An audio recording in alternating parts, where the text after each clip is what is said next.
Sa nakaraan nating video ay nasubaybayan natin ang pagpunta ng ating bida sa madilim na lawa para mangaso ng iba't ibang nilalang, at ngayon naman subaybayan natin ang panibagong hamon sa buhay ng ating bida. Bumalik ang ating bida sa Steel Armor Shelter, inaasahan ang gulo mula kay Chin Zuan dahil nawala ito ng maraming araw. Gayunpaman, hindi niya nakita si Chin Zuan. Hindi lang si Chin Zuan, halos wala ng tao sa mga kalye. Ang buong Steel Armor Shelter ay tila walang laman. Sa wakas, nakakita ang ating bida ng isang lalaking nagmamadali sa kalye, agad siyang lumapit at nagtanong, "Kaibigan, anong nangyayari? Nasaan ang lahat?" Asterisk, nakilala ng lalaki ang ating bida sa unang tingin. Pinunasan ng ating bida ang kanyang sariling ilong, "Kaibigan, maaari mo bang sabihin sa akin kung saan pumunta ang lahat?" Ang lalaki ay napaka-relaxed. Ngumiti siya at sinabi sa ating bida, "Saan pa sila pupunta?" Sa martial ring syempre. Nagsimula na ang martial arts contest ngayong taon. Pinag-uusapan ito ng mga tao sa God Sanctuary at sa lahat ng planeta sa Alliance. Hindi mo ba alam ito? Nagkasakit ako kamakailan at muntik ko nang hindi mapuntahan ang ganitong malaking kaganapan. Maaari pa ba akong magparehistro ngayon? Tanong ng ating bida. "Haha, tiyak na nagtatago ka kay anak ng langit," ngiti ng lalaki. "Mabilis, kaya mo pa." Maraming salamat sa impormasyon, pasalamat ng ating bida sa lalaki at nagmadaling bumalik sa kanyang kwarto. Ipinatong ang pakete na puno ng mga mutant black stingers, nagmadali siya patungo sa martial ring sa kanlungan. Walang duda na ang martial ring ang pinaka-magnificent na gusali sa kanlungan. Mukha itong katulad ng Colosseum sa Roma at kayang tumanggap ng hindi bababa sa 100,000 manunood. Ang kaibahan sa Colosseum ay ginawa ito gamit ang bakal, na nagbigay dito ng hitsurang parang halimaw na bakal. Tumakbo ang ating bida patungo sa isang gate ng martial ring. May gate tuwing 60 talampakan sa paligid ng bilog na martial ring at bawat isa sa mga ito ay maaaring gamitin upang makapasok sa ring. Ngayon, halos lahat ng tao sa Steel Armor Shelter ay nasa martial ring na. Pumili ng ating bida ng isang gate ng walang tiyak na dahilan at inilagay ang kanyang palad sa metal na gate, kung saan biglang lumitaw ang isang hanay ng mga numero. 88,888. Nagulat ang ating bida sa kanya, naisip na ito marahil ang kanyang code dahil siya ang ika-88,888 na tao na pumasok sa martial ring. Ang paligsahan sa martial arts ay inayos din ayon sa mga code na ito. Tanging ang mga unang pumasok sa martial ring ang bibigyan ng numerong ito. Kaya sa susunod na pumasok siya, wala ng pangalawang numero. Habang bumukas ang metal na gate, dumaan ang ating bida sa isang daan na parang isang lagusan. Nang lumabas siya, nasa isang lugar siya na mas malaki pa kaysa sa kung saan ginanap ang Olympics. Ang mga bleachers ay puno ng tao. Sa itaas ng ring ay lumulutang ang isang malaking kristal na steel na puno ng mga grupo ng mga code. Mayroong 100 na mga code sa bawat grupo na nangangahulugang ang 100 na taong ito ay nakaayos sa parehong laban. Natutunan ng ating bida sa paaralan na ang paligsahan sa martial arts sa bawat kanlungan ay automatikong nagpapatakbo at hindi maaaring makialam ang mga tao dito. Ang paunang laban ay isinagawa sa mga grupo ng 100 tao, at tanging ang huling natira sa entablado ang kwalipikadong makapasok sa susunod na laban. Ito ay talagang isang mahigpit na pagpili. Dahil napakaraming tao ang nagparehistro, umabot lamang ang laban sa Group 50-something sa ikatlong araw ng preliminary round, kaya malamang na wala nang gagawin ang ating bida hanggang bukas. Ang ating bida ay tiningnan ang paligid, hinahanap si Chin Zuan at ang iba pa. Bago niya mahanap si Chin Zuan, nakasalubong niya ang gang ni Son of Heaven. "Panipi, huwag mo akong hayaan na makita ka sa aking grupo. O mamamatay ka." Malamig na tinignan ni Luo Tianyang ang ating bida. Noong huli silang nagkita, natakot siya sa ating bida, na isang kahihiyan para sa kanya. Tumingin din si Son of Heaven sa ating bida ng madilim. Bagaman hindi niya ito sinabi, alam ng ating bida mula sa kanyang tingin na susubukan niyang patayin ang ating bida sa anumang paraan kung sila ay maglalaban sa parehong laban. "Ikinalulungkot ko, pero mukhang mabibigo kita. Wala akong balak na sumali sa martial arts contest," sabi ng ating bida habang nag-aalangan. Siyempre, makikilahok ang ating bida, pero sa pangalan ni Dollar, upang maipakita niya ang kanyang tunay na lakas. "Hindi ka karapat-dapat tawaging lalaki. Kahihiyan mo," sabi ni Luo Tianyang nang may paghamak, na nagpasiklab ng galit ng buong gang. Hindi pinansin ni Son of Heaven ang ating bida at dumaan sa tabi nito. Habang naglalakad siya, ngumiti siya at sinabi, "Chin Zuan, umunlad ka na naman. Mukhang ikaw pa rin ang magiging kampyon ngayong taon. Binobola mo ako." Huwag kalimutan na nandyan din si Dollar sa Steel Armor Shelter, sabi ni Chin Zuan nang walang pakialam. Lumingon ang ating bida at nakita sina Chin Zuan, Yang Manli at iba pang pangunahing miyembro ng Steel Armor Gang. Si Yang Manli ay nakakunot ang noo sa kanya. Pagkatapos makipag-usap kay Chin Zuan, dinala ni Son of Heaven ang kanyang grupo palayo. Tumingin si Chin Zuan sa ating bida, habang malamig na sinabi ni Yang Manli, noong una akala ko mahiyain ka lang pero hindi ko inasahan na ganito kakaduwag. Wala kang dangal at gulugad ng isang lalaki. Pagkatapos niyang magsalita, umalis si Yang Manli kasama si Chin Zuan nang hindi lumilingon. Ang ibang mga miyembro ng Steel Armor Gang ay medyo nadismaya rin sa ating bida. Ang mga nakapasok sa Steel Armor Gang ay mga estudyante mula sa military school o mga bagong enlist na sundalo. Tiyak na hinamak nila ang ganitong kaduwagan. Hindi nagbigay ng paliwanag ang ating bida. Akala ng lahat na ayaw niyang makilahok dahil natatakot siya kay Luo Tianyang. Hindi ko alintana kung paano ako tinitingnan ng iba. Ang pinakamahalaga ay makapagkaroon kami ng matatag na buhay ng aking pamilya, naisip ng ating bida. Ang Starry Group ay napakalakas na wala siyang sapat na mga mapagkukunan upang labanan sila sa kasalukuyan. Kung alam ni Son of Heaven na siya si Dollar ngayon at sinubukan siyang saktan sa Alliance, kahit na hindi siya natatakot, ano ang mangyayari sa kanyang ina at kapatid na babae? Kailangan kong maging mas makapangyarihan. Lumabas ang ating bida mula sa Marshall Ring, nakatingin pababa. Walang silbi ang manatili dahil hindi naman siya ang susunod na lalaban ngayon. Pagkatapos niyang mag-teleport sa teleport station sa Planet Roca, pinigilan siya ni Chin Zuan doon at tinawag siya sa kanyang opisina. Natatakot ka ba sa anak ng langit? Titig na titig sa kanya si Chin Zuan, ang kanyang mga mata ay parang mga pangil na kayang tumago sa kanyang mga iniisip. Oo, tumango ang ating bida. Nang marinig ang sagot ng ating bida, hindi nagpakita ng pagkadismaya si Chin Zuan kundi nagpatuloy sa pagtatanong, dahil sa iyong pamilya ba? Nagulat ang ating bida at tumingin kay Chin Zuan. Ngumiti siya at sinabi, makinig ka sa akin, mag-apply ka sa Black Hawk. Kung makapasok ka, garantisado kung hindi magtatangkang galawin ng anak ng langit ang iyong pamilya. Paano mo inaasahan ito? Titig sa kanya ng ating bida. Ang iyong combat data ay nire-record at pinagmamasdan ko tuwing naglalaban tayo. Masasabi ko na may talento ka para maging isang mahusay na archer o sniper. Si Chin Zuan ay nagsabi, ang iyong timing at prediksyon sa kalaban mo ay kahanga-hanga. Hindi nagsalita ang ating bida. Ang mga salitang papuri na ito ay hindi niya nais marinig. Sa hukbo, bukod sa pagiging station master, ako rin ang responsable sa pagbuo ng isang espesyal na squad. Sa tingin ko, ikaw ang kailangan ko. Basta sumali ka sa squad, makakakuha ng proteksyon ng iyong pamilya mula sa militar. Masasabi ko sa iyo na kung magiging miyembro ka ng squad, hindi magagamit ng Son of Heaven ang anumang labag sa batas na paraan para saktan ang iyong pamilya, sabi ni Chin Zuan. Gayunpaman, ang kondisyon ay kailangan mong matanggap sa Black Hawk. Tanging sa ganitong paraan ko maipapasa ang iyong pangalan para sumali sa squad. Ang ating bida ay hindi direktang tumugon kay Chin Zuan, kundi nag-isip muna. Posible bang sabihin mo sa akin ang katangian ng squad na ito, tanong niya habang nakatingin sa kanya. Hindi, sagot ni Chin Zuan ng walang kaunting pag-aalinlangan. Bigyan mo ako ng kaunting oras. Kailangan ko itong pag-isipan, sabi ng ating bida. Siyempre, may oras ka pa. Isipin mo ito. Si Chin Zuan ngumiti at tila napakakumpiyansa. Umalis si Han Senador sa teleport station, umuwi at nagpahinga ng isang araw. Bumalik siya sa God Sanctuary kinabukasan ng hapon. Sinadyang umikot ang ating bida sa paligid ng Steel Armor Shelter bago niya isinuot ang kanyang Sacred Blood Armor at pumasok sa shelter na nakakuha ng atensyon ng maraming tao. Wow! Siya na mismo si Dollar. Haha, nagpakita na si Dollar. Dollar, ang aking anghel, nandito na. Sa lahat ng tao sa First God Sanctuary, si Dollar lang ang aking idol. Ang buong Steel Armor Shelter ay naging sikat. Kahit na alam ng lahat na naroon si Dollar, nagulat pa rin sila nang makita si Dollar na lumabas. Hindi nagsalita ang ating bida, ngunit naglakad siya patungo sa Marshall Hall. Di nagtagal, maraming tao ang nagtipon-tipon sa likuran niya. Ang ilan na nakilahok na sa paligsahan ay bumalik sa Marshall Hall kasunod ng ating bida. Lahat sila ay gustong makita si Dollar na lumaban ng personal. Malapit nang matapos ang preliminary round at kaunti na lamang ang tao sa mga stands.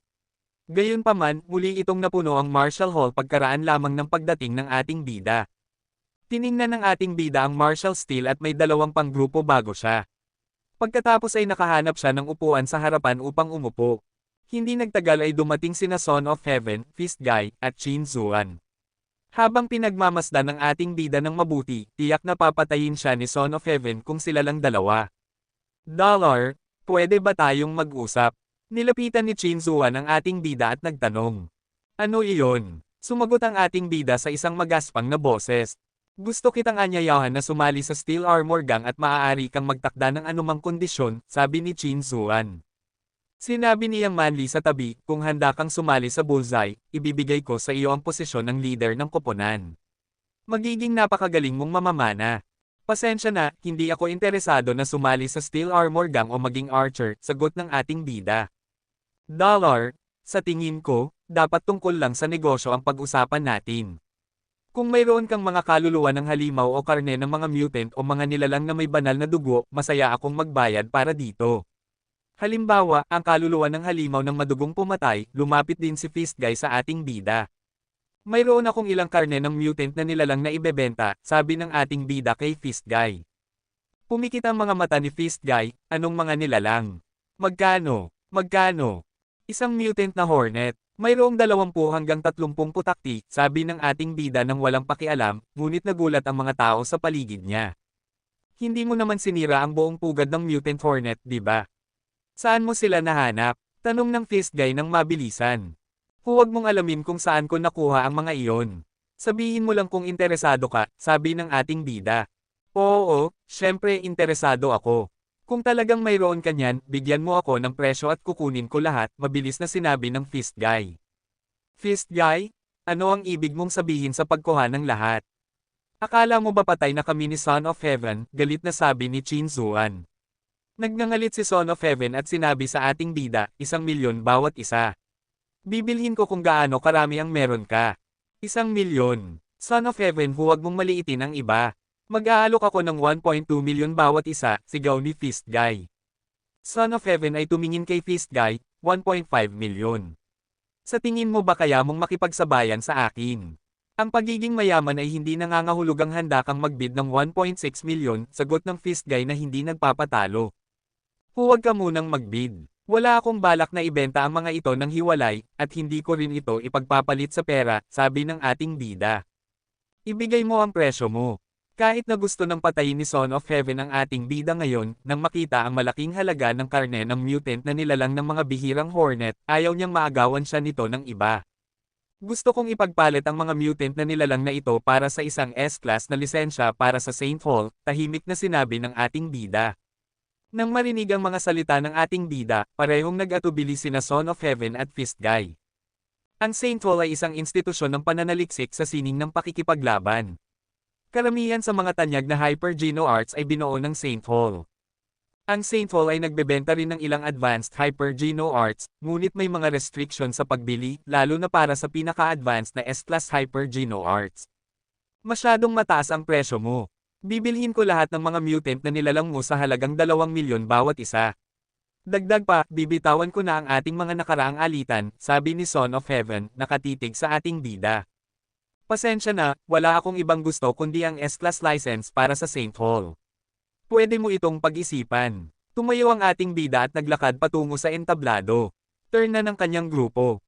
Habang pinapanood ang ating bida na papalapit, nakaramdam ng hinanakit ang iba sa grupo dahil alam nilang imposibleng makalusot sila sa paunang yugto ngayon na narito na si Dollar. Huwag matakot, nag-iisa si Dollar at maaari tayong magkaisa para alisin siya muna, sabi ng isang binatang handang-handa na. Tama, alisin muna natin si Dollar. May isang tumingin sa ating bida na puno ng pagnanasa, parang tinitingnan ng isang hubad na babae. Haha, Dollar. Isa akong malaking tagahanga, kaya susubukan kong maging mahinahon sa iyo. Dollar, huwag kang tumakbo, tanggapin mo ang suntok ko. Bigla, halos 100 tao sa entablado ang sabay-sabay na sumugod sa ating bida habang sumisigaw ng walang humpay. Bagaman mukhang nakakatakot ang mga taong ito, wala silang ginamit na anumang sandata.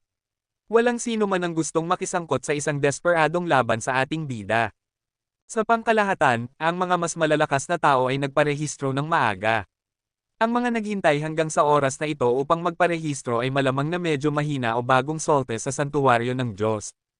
Nang makita ng ating bida ang kamao ng unang tao na halos nasa kanyang mukha na, bahagya siyang kumilos at iniiwasan ang suntok. Gamit ang kanyang kamay bilang kutsilyo, umatake ang ating bida pabalik gamit ang Blade Storm. Wala nang oras ang lalaki na makapag-react bago siya matamaan sa likod ng kanyang leeg at bumagsak ng diretso sa lupa.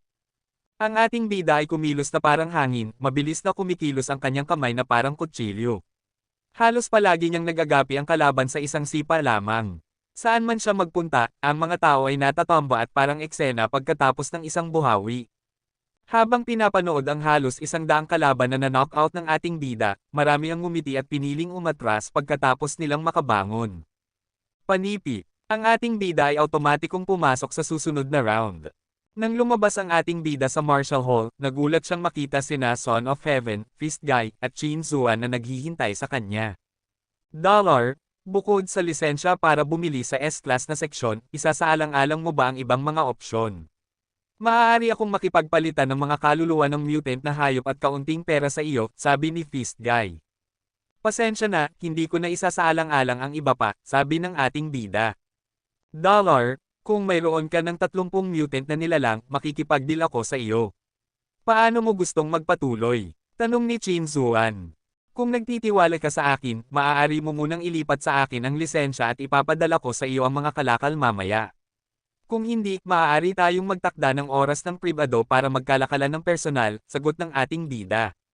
Sige, mag-schedule tayo ng oras. Kailangan ko ng kaunting oras para makuha ang S-Class Purchase License para sa iyo, sabi ni Chin Zuan. Magaling, tumango ang ating bida. Matapos makipagkasundo kay Chin Zuan, tinawag ng ating bida ang mga pakpak upang lumipad patungo sa bundok at hindi nagtagal ay nawala na. Hindi nagduda ang ating bida sa kakayahan ni Chin Zuan na makakuha ng S-Class na lisensya, ang Saint Hall ay semi-militar. Sa kanyang malalim na karanasan sa militar, dapat madali lang para sa kanya na makakuha ng lisensya. Ang transaksyon ay napakamaayos. Nakuha ng ating bida ang S-Class na lisensya at nag-teleport palabas ng God Sanctuary. Gusto niyang bumili ng Advanced Hyper Geno Art para sa kanyang ina at kapatid na mag-practice. Sa pamamagitan lamang ng pagbabasa ng mga paglalarawan, ang ating bida ay labis ng nasasabik. Maliban sa mga may mataas na kinakailangan at tanging ang mga may evolver o mas mataas na katayuan lamang ang makakapag-practice, gusto ng ating bida ang bawat Hyper Geno Art na nakalista doon. Sa kasamaang palad, isang lisensya lamang ang maaaring gamitin upang bumili ng isang Hyper Geno Art. Gusto ng ating bida na pumili ng isa na maglalatag ng pundasyon para sa mas magandang kalusugan ng kanyang kapatid na babae. Sa ganitong Hyper Geno Art, hindi magiging inferior si Hanyan sa mga estudyante ng mga mamahaling paaralan. Mas magiging magaling pa siya kaysa sa kanila dahil kahit ang mga mamahaling paaralan ay hindi nag-aalok ng ganitong advanced na Hyper Geno Art sa mga estudyante. Sa wakas, maingat na pinili at binili ng ating bida ang isang Hyper Geno Art na tinatawag na Holy Angel. Ayon sa paglalarawan nito, ang Hyper Geno Art na ito ay makakatulong sa pagpapabuti ng lahat ng uri ng gene at nasubukan na ito ng mahabang panahon. Ang pagsasanay nito ay maayos at hindi nagdulot ng malaking panganib, kaya't ito ay mahusay para sa paglalatag ng pundasyon. Maraming mga nag-practice nito ang nakakita ng magagandang epekto. Ang sining ito ng Hyper Geno ay natugunan ng lahat ng kinakailangan ng ating bida. Madali itong isagawa at mababa ang panganib. Marami rin ang nag-practice nito. Kaya kahit na mapansin ng mga tao na nag-aaral ng Holy Angel ang kanyang ina at kapatid na babae, hindi sila magugulat. Nag-download ang ating bida ng tutorial ng Holy Angel at sinuri ito. Nagtaka siya nang makita na ang S-Class Hyper Geno Art na ito ay hindi pa rin kasing ganda ng kanyang Jad Escan. Magkasing katulad ang Holy Angel at Jad Escan, kaya't hindi na kailangang mag-practice pa ng ating bida ng Holy Angel. Kung may magtanong sa kanya kung aling Hyper Geno Art ang kanyang pinapagsanay, maaari lamang siyang sumagot ng Holy Angel, na isa pang dahilan kung bakit niya ito binili. Talagang mahirap talagang malaman ang pagkakaiba ng Jad Escan at Holy Angel. Itinabi ng ating bida ang tutorial ng Holy Angel at pumunta sa St. Paul para sunduin si Hanyan. Gusto niyang umuwi siya upang mag-aral ng Holy Angel, kaya kailangan niyang tumigil sa paninirahan sa campus ng ilang sandali. Ang guro ni Hanyan ay isang 27 taong gulang na babae na nakasuot ng pormal na damit. Sa ilalim ng kanyang palda na hanggang tuhod, talagang lumutang ang kanyang mahahabang binti sa kulay karneng medyas. Nakabunot ang kanyang buhok at nakasuot siya ng isang pares ng salamin na may bakal na rim. Bagaman siya ay mukhang mahinhin at puno ng alindog ng mga may edad na babae, alam ng ating bida na siya ay tiyak na nasa ikalawang santuwaryo ng Diyos na siyang pinakamababang pamantayan para sa mga guro sa St. Paul. Kapatid ka ba ni Hanyan? Bahagyang nagkunot ng noo si Kuwench sa ating bida. Oo, ginang. Gusto kong bigyan mo siya ng ilang araw na pahinga, sabi ng ating bida. Hindi natuwa si Kuwench at sinabi ng may kaunting pagduduwal, nasaan ang mga magulang mo? Bakit hindi sila dumating? Sobrang abala nila. Matanda na ako at maaari nang ituring na isa sa mga tagapag-alaga niyan. Kung may gusto kayong sabihin, maaari niyo akong kausapin, sabi ng ating bida. Sinabi ni Kuwench ng tuwiran, ano bang tingin ng mga magulang mo sa edukasyon? Akala ba nila ay magiging maayos ang lahat kung gagastos sila ng pera at ipapadala ang kanilang anak sa mahal na paaralan? Matagal nang nagsimula ang klase, pero hindi pa sila nakapunta dito o nagtanong man lang tungkol sa kanyang pag-aaral. Alam ba nila kung ano ang kailangan ni Hanyan? Pasensya na, ginang ko. Marami kaming pinagdadaanan sa pamilya. Kasalanan namin ito. May nangyari ba kay Yan? Tanong ng ating bida ng may pag-aalala. Nilingan ang kanyang ulo, sinabi ni Kuwench na may kaunting hinanakit, ayos lang si Hanyan. Siya ay isang talentadong bata at mas magiging maganda ang kanyang pagganap kung makakagamit siya ng mga advanced nutrient solutions at pangangalaga. Ngayon, gumagamit lang siya ng karaniwang nutrient solution package at wala siyang nakatalagang doktor na nakaapekto sa kanyang mga grado. Dahil pinadala siya ng mga magulang mo sa St. Paul, papayagan ba nilang mangyari ito para lang makatipid ng kaunti? Ang mga pamilyang kayang magbayad ng matrikula sa St. Paul ay tiyak na may 10 o 10 milyon sa kanilang mga account. Hindi naisip ni Kuwench na maaaring kapos sa pera ang pamilya ng ating bida. Mas advanced ang nutrient solution, mas maraming benepisyo ang maibibigay nito sa pag-aaral at katawan ng isang tao. Gumamit ang ating bida ng ilan noong bata pa siya, pero nang bumagsak ang kanilang pamilya, kinailangan niyang tumigil. Parehong mahal ang pagbili ng nutrient solutions at pagkuha ng doktor. Ang ilang milyon na ibinigay ng ating bida kay Luho Sulan ay sapat lamang upang maipadala si Hanyan sa St. Paul, kaya ang nutrient solution package na binili nila para sa kanya ay ang pinakamurang uri na nagkakahalaga lamang ng 100,000 bawat buwan. Kaya't hindi naging maganda ang resulta. Ang doktor at mga kagamitan sa kondisyoning ginagamit ni Hanyan ay mga pinagsasaluhang gamit sa paaralan. Ginang ko, tama ka. Bibilhan namin si Hanyan ng Premium Nutrient Solution Package sa susunod na buwan at pakihanap na rin siya ng magaling na doktor, sabi ng ating bida. Medyo nasiyahan sa sagot ng ating bida. Tumanggaw siya at sinabi, mas mabuti na iyan. Kahit na mas mahal, siya ay isang natatanging batang babae, kaya sayang naman kung hindi mo siya aalagaan ng mabuti. Ngayon, ang gamit niya ay mas mababa pa kaysa sa lahat ng kanyang mga kaklase, pero mataas pa rin ang kanyang mga grado, na nagpapatunay ng kanyang talento. Huminto si Kuwench at sinabi, kung posible, mag-isip ng paraan para bilhan siya ng Advanced Hyper-Geno Art. Ang ibinibigay dito ay masyadong basic, kaya maaaring hindi limitado ang resulta. Sige po, ginang ko, mag-iisip ako ng paraan. Ngayon ay nagsimula ng maniwala si Han Senador na talagang espesyal si Hanyan para kay Kuwench. Ang paghikayat kay Yan na mag-aral ng Advanced Hyper-Geno Art ay walang magiging benepisyo sa guro, habang maaari siyang kumita ng referral fee mula sa pagrekomenda ng mga nutrient solutions at mga doktor. Ang pinakamahal na pakete ng nutrient solution ay nagkakahalaga ng 1 milyon bawat buwan, ang isang senior physician kasama ang propesyonal na kagamitan ay nagkakahalaga ng ilang daang libo bawat buwan. Walang pera ang ating bida dati, pero ngayon ay marami na siyang kinikita.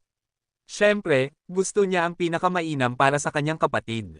Inilagay ni Kuwench ang kanyang mga gamit at tumayo, pera na. Malapit nang matapos ang klase niyan. Si Hanyan ay labis na natuwa nang makita ang bida, ngunit naisip niyang batiin muna ang kanyang guro ng magalang bago tumakbo sa mga bisig ng kanyang kapatid. Pagbalik sa bahay, ipinakita ng ating bida kay Yan ang tutorial ng Holy Angel at pinakiusapan siyang i-memorize ito. Sa holographic na demonstrasyon, hindi mahirap matutunan. Dahil matalino, na-memorize niya ang Holy Angel matapos lamang mapanood ng ilang beses. Kinabukasan, ang Geno Solution na tugma sa Holy Angel ay naihatid sa kanilang tahanan ng mga tauhan ng St. Paul. Hiniling ng ating bida kay Yan na inumin ito ayon sa mga tagubilin. Dahil ang pagsasanay ng Hyper-Geno Arts ay maaaring magdulot ng pasanin sa katawan ng isang tao at bawat Hyper-Geno Art ay may iba't ibang epekto, karamihan sa mga Hyper-Geno Arts ay kailangang sanayin kasabay ng paggamit ng kaukulang Geno Solution nito. Ang isang S-Class Hyper Geno Art ay karaniwang kasama ng 3 bote ng Geno Solution, kaya't maaari itong i-practice ng hanggang 3 tao. Kung hindi ginamit ang naaangkop na Geno Solution, ang Saint Hall ay hindi mananagot sa anumang obligasyon at mga bayarin sa medisina kung nagkaroon ng aksidente habang nag-eensayo. Bago ito, hindi alam ng ating bida kung paano gumagana ang mga advanced Hyper Geno Arts, kaya't naramdaman niyang maswerte siya na matagumpay niyang na-practice ang Jad-Escan. Yan, ang Hyper Geno Art na ito ay lihim ng ating pamilya. Huwag mo itong ipaalam sa iba. Hindi man lang sinabi ng ating bida kay Yan ang pangalang Banal na Anghel. Tumanggaw si Hanyan ng seryoso, hindi ko sasabihin kanino man na nag-aral ako ng isang Hyper Geno Art na ibinigay sa akin ng aking kapatid. Magandang bata, kung makatagpo ka ng panganib at may magtanong sa iyo kung aling Hyper Geno Art ang iyong sinasanay, sabihin mo na hindi mo alam at itinuro ito sa iyo ng iyong kapatid, sabi ng ating bida. Nauunawaan ko, sabi ni Hanyan ng seryoso. Mahusay. Hinaplos ng ating bida ang ulo ni Hanyan, naawa sa kanyang kapatid. Si Luo Sulan ay nasa ikalawang santuwaryo ng Diyos nitong mga araw na ito at kamakailan lamang ay umuwi sa ika-4 na araw mula nang bumalik ang ating bida. Ipinakita rin ng ating bida kay Luo Sulan ang Holy Angel, na labis siyang nagulat. Bagaman hindi siya masyadong marunong tungkol sa Hyper Geno Arts, alam niyang hindi ito ordinaryong bagay dahil napakamaingat na inayos ang tutorial. Hansen, saan galing itong Hyper Geno Art na ito? Tanong ni Luo Sulan, nag-aalala. Nanay, huwag kang mag-alala. Binili ko ito, sabi ng ating bida. Paano posible na mayroon ka ng ganitong pera? Tanong niya muli. Nanay, mas malakas na ako ngayon at sumali ako sa isang militar na gang sa Steel Armor Shelter. Ang Hyper Geno Art na ito ay simula pa lang. Mas magiging maganda ang buhay natin sa hinaharap, ipinaliwanag ni Han Senador kung paano siya sumali sa Steel Armor Gang ni Chin Zuan, upang mapanatili ang kapanatagan ng kanyang ina. Anak, napakalayo na ng narating mo. Basang-basa ng kaligayahan ang mga mata ni Luo Sulan. Nagdusa siya ng napakaraming hirap para makita ang araw na ito. Mom, huwag kang mag-emote. Mayroon pang higit sa 1 milyon sa kanyang account matapos bayaran ang S-level package para kay Yan. Ibinigay niya ito sa kanyang ina at sinabi, ito ang kinita ko sa God's Sanctuary kamakailan. Nanay, maaari mo itong gamitin para sa pang-araw-araw na gastusin. Kunin mo na lang. Kailangan mo ng pera. Tumanggi si Luo Sulan na kunin ito. Okay lang. Nasa isang militar na organisasyon na ako at mapagbigay ang boss ko. Magkakaroon pa ng higit sa hinaharap. Sinusubukan ng ating bida na ihanda si Luo Sulan para sa mas magandang balita. Hansen, tandaan mo na huwag kang maging agresibo. Huwag kang magpakasangkot sa anumang gulo, seryosong sinabi ni Luo Sulan. Mom, naiintindihan ko. Alam mo naman ang anak mo. Palagi akong low-key, mabilis na sinabi ng ating bida. Maganda, maganda. Tungkol sa Hyper Geno Art, nasabi mo na kay Yan, di ba? Sabihin mo sa kanya na huwag ipagyabang, baka magalit ang ibang tao. Mula nang mangyari ang aksidente sa ama, labis na nagbago ang ina ng ating bida at palaging natatakot na mapahamak ang kanyang mga anak. Nanay, huwag mag-alala. Nasabi ko na kay Yan at nangako siya sa akin na hindi niya ito sasabihin. Hindi, kailangan ko siyang kausapin muli ng personal. Tumayo si Luo Sulan at naghanap kay Yan. Habang pinapanood si Luo Sulan na umalis, labis na nalungkot ang ating bida. Kung hindi dahil sa aksidente ni Dad, hindi sana naging sobrang maingat at nabubuhay sa takot si Luo Sulan buong araw. Hansen, hindi nag-evolve. Katayuan, wala. Haba ng buhay, 200 taon. Mga kinakailangan para sa ebolusyon, 100 Geno Points. Mga nakuha na Geno Points, 100 ordinaryong Geno Points, 100 primitibong Geno Points, 47 Mutant Geno Points, 29 na banal na Geno Points. Mga kaluluwa ng halimaw na nakuha, banal na dugong itim na salagubang, banal na dugong pumatay ng dugo, banal na dugong dragon na may lila na pakpak, mutant na pusa na may 3 mata, mutant na itim na barracuda, mutant na itim na pangil, mutant na sawfish. Tiningnan ng ating bida ang kanyang kasalukuyang datos at nakaramdam ng kasiyahan. Ngayon, mayroon na siyang 3 Sacred Blood Beast Souls at ilang Mutant Beast Souls. 2 lamang sa mga Mutant Beast Souls ang hindi gaanong kasiya siya at pareho itong mula sa ibang tao. Ang mutant na 3 mata na pusa ay isang alagang hayop na walang silbi sa kasalukuyan at ang mutant na itim na barracuda na ibinigay sa kanya ni Lu Weinan ay isang pangkatubog na hayop na ganap na walang silbi sa lupa. Sa isang gubat malapit sa Steel Armor Shelter, nakikipagkita ang ating bida kay Lin Beifeng. Sinasadya ng ating bida na ibigay kay Lin ang karne ng mutant na nilalang na ipinangako niya ilang araw na mas mababa kaysa ng ibenta ni Dollar ang mutant Black Stingers. Para sa iyo ito. Kinuha ng ating bida ang 2 tuyong sawfish mula sa kanyang bag at ibinigay ang mga ito kay Lin Beifeng. Ang mga itim na putakti ay hindi na isang opsyon, kaya kailangan niyang ibigay ang isda kay Lin. 2. Labis na natuwa si Lin. Oo, maganda ang biyahe. Ibinigay ng ating bida sa kanya ang natitirang mga palaso na hindi naman talaga nagamit. Okay lang. Itago mo na. Hansen, pwede ba akong sumama sa susunod? Tiningnan ni Lin Beifeng si Han Senador ng may pag-asa. Gagawin ko kung may pagkakataon. Pakikuha na lang ang mga palaso, iginiit ng ating bida. Kinailangan ni Lin Beifeng na ibalik ang mga palaso, at nagbalik ang dalawa sa kanlungan habang nag-uusap. Sa pintuan ng Steel Armor Shelter, nasalubong nila ang gang ni Son of Heaven. Luo Tianyang ay tumitig sa ating bida parang nais siyang lumunin. Son of Heaven, matagal na tayong hindi nagkikita, sabi ni Lin Beifeng. Lin Beifeng, bakit kasama mo siya? Binigyan ni Son of Heaven ang ating bida ng masamang tingin. Si Hansen ay kaibigan ko at mukhang wala namang hindi mapapatawad sa pagitan ninyong dalawa. Paano kung pabayaan na lang natin si Hansen na bumili ng inumin para sa atin at kalimutan na lang ito? Tanong ni Lin Beifeng kay Son of Heaven. Kalma ka, sino ka ba? Luo Tianyang tiningnan si Lin Beifeng ng may paghamak. Tumahimik ka. Pinigilan ni Son of Heaven si Luo Tianyang, at sinabi kay Lin Beifeng, Lin, hindi dahil wala akong respeto sa iyo, pero hindi ito ganoon kadali. Kung hindi ito maayos na malulutas, hindi ito matatapos. Papaano ko ito aayusin? Babayaran ko kahit gaano pa man ang tingin mong utang niya sa iyo, sabi ni Lin. Hindi ito tungkol sa pera. Maaari mo siyang tanungin, sabi ni Son of Heaven at pumasok sa kanlungan kasama ang kanyang grupo. Hansen, ano yun? Si Lin Beifeng ay tiningnan ating bida na naguguluhan. Akala niya ang kanilang alitan ay tungkol lamang sa insidente ng Ass Freak. Sinabi ng ating bida sa kanya ang tungkol sa dragon na may lila na pakpak at ngumiti si Lin Beifeng ng may pang-aasar, talagang malaking bagay ito para sa anak ng langit. Huminto si Lin Beifeng at tumawa. Pero hindi naman mahalaga, hindi mo rin naman nakuha ang kaluluwa ng halimaw. Susubukan kong mamagitin sa inyong dalawa. Hindi magandang ideya na magkaroon ng kaaway na Son of Heaven. Sa pagitan natin, maaari mong ma-offend ang isang Ginoo, pero hindi kailanman ang isang kontrabida. Pumasok din ang dalawa sa Steel Armor Shelter.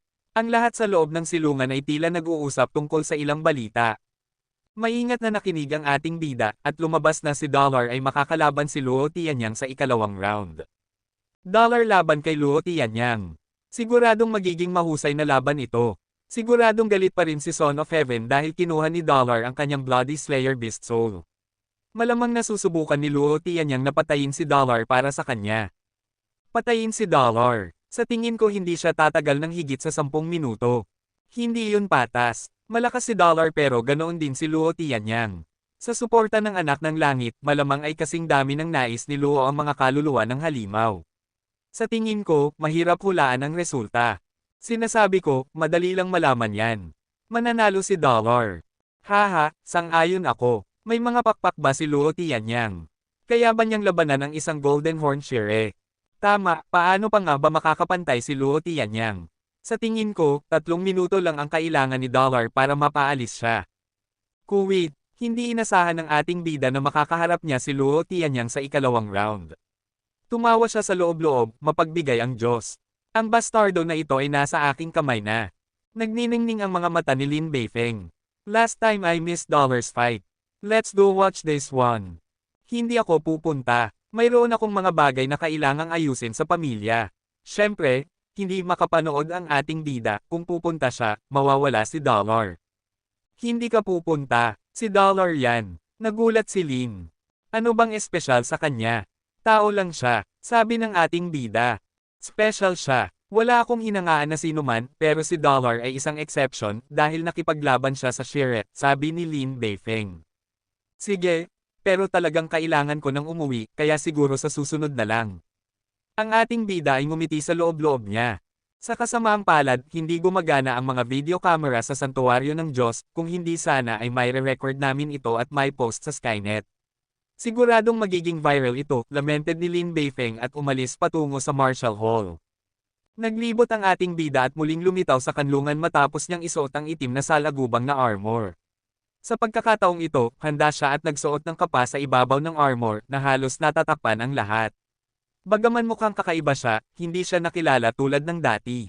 Nakakita ang ating bida ng isang sulok na upuan at umupo, pinapanood ang iba habang naglalaban habang hinihintay ang kanyang pagkakataon. Hindi nagtagal, isang grupo ng mga tao ang umupo malapit sa kanya. Nagulat ang ating bida nang makita niyang mga miyembro ng Bullseye ang mga ito, na pinangunahan niyang Manly. Sila ay isang malaking grupo at ang ating bida ay pumili ng isang sulok na kaunti ang tao, kaya lahat sila ay pumunta dito.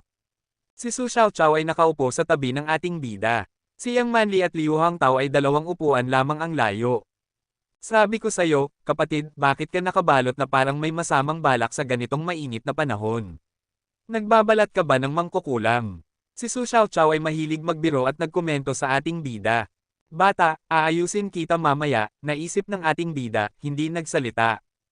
Manly, sino sa tingin mo ang mananalo, si Dollar o si Luo Tianyang? Maraming miyembro ng Bullseye ang nagsimula ng mainit na talakayan. Si Dollar syempre. Tama ba, Manly? Tanong ni Su Xiaoqiao. Tumanggaw siyang Manly, tila sumasang-ayon kay Su Xiaoqiao. Nagkomento si Liu Hangtao sa tabi, kahit gaano pa kalakas si Dollar, isa lang siya, walang sino man sa likod niya, samantalang si Luo Tianyang ay sinusuportahan ng anak ng langit. Mahirap pa ring sabihin kung sino ang mananalo. Isang tao lang ang kailangan. Si Dollar ay nakipaglaban sa isang Golden Horn Shire ng mag-isa. Kahit na may gang siya sa likod, hindi ko sa tingin na magagawa yun ni Luo Tianyang, sabi ni Su Xiaoqiao nang may paghamak. Bata ka pa, masyado kang bata para maintindihan yan. Nagpanggap si Liu Hangtao na isang nakatatanda. Ano bang hindi ko naiintindihan? Hindi nagustuhan ni Su Xiaoqiao komentong iyon.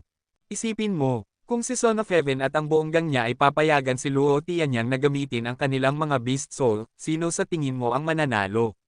Huwag kalimutan na si Son of Heaven ay may Sacred Blood Shape-Shifting Ape Beast Soul, at Diyos na lang ang nakakaalam kung gaano karaming Mutant Beast Soul ang meron siya. Kung gagamitin lahat ni Luo Tianyang ang mga ito, sa tingin mo ba mananalo pa si Dollar? Sabi ni Liu Hangtao nang may kumpiyansa. Isa lang yang 8 Beast Soul. Si Dollar ay may Bloody Slayer Beast Soul, mga pakpak at Sacred Blood Armor. Madali lang para sa kanya na talunin si Luo Tianyang. Hindi ko akalaing tatagal pa si Luo Tianyang ng 1 minuto, sabi ni Su Xiaoqiao nang may pagdududa. Talagang marunong itong batang ito. Natutuwa ang ating bida sa mga sinabi ni Su Xiaoqiao. Sinabi mo lang na hindi kayang tumagal ni Luo Tianyang ng 1 minuto, kaya magpustahan tayo.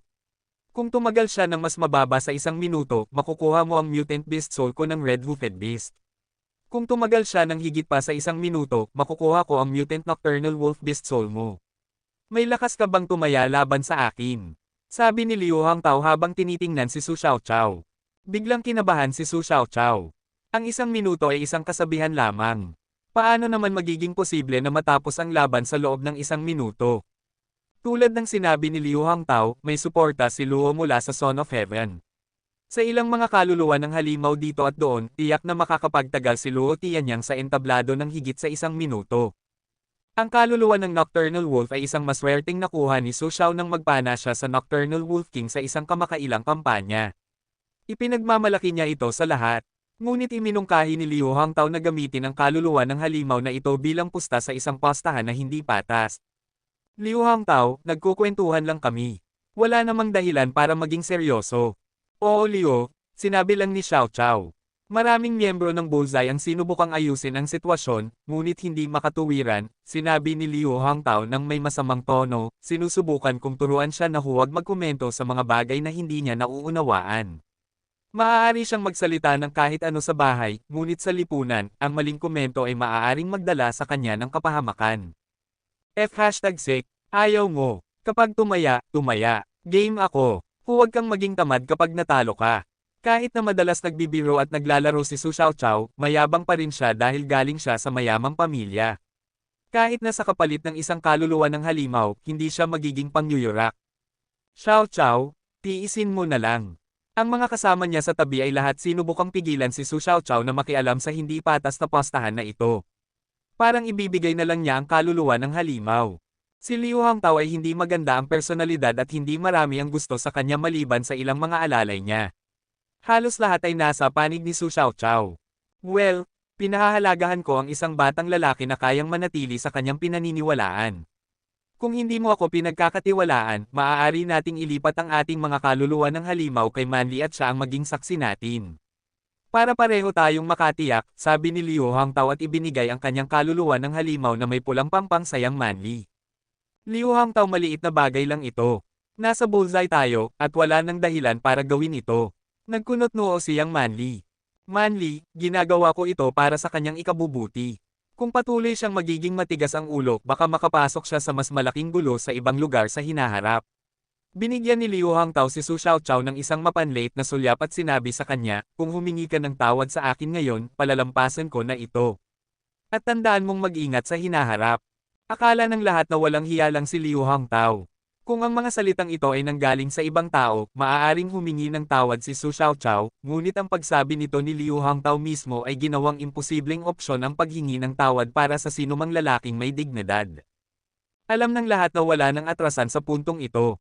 Si Su Xiaoqiao ay kinagat ang kanyang mga ngipin at nagalit, Liu Hangtao, tigilan mo na ang kalokohan. Talo na ako. Si Su Xiaoqiao ay inilipat ang kanyang mutant na kaluluwa ng Nocturnal Wolf Beast kay Manli, Manli, itago mo ito para sa akin. Kapag nanalo ako ang magtatreat sa lahat ng barbecue.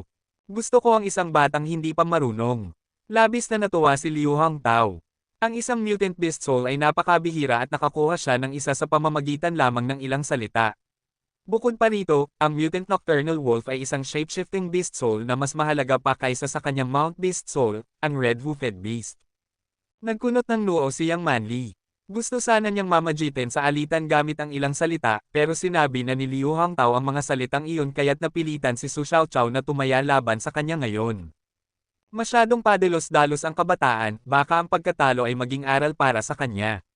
Sa iniyang Manli. Umabot na sa puntong wala na siyang masabi para maibalik ang lahat.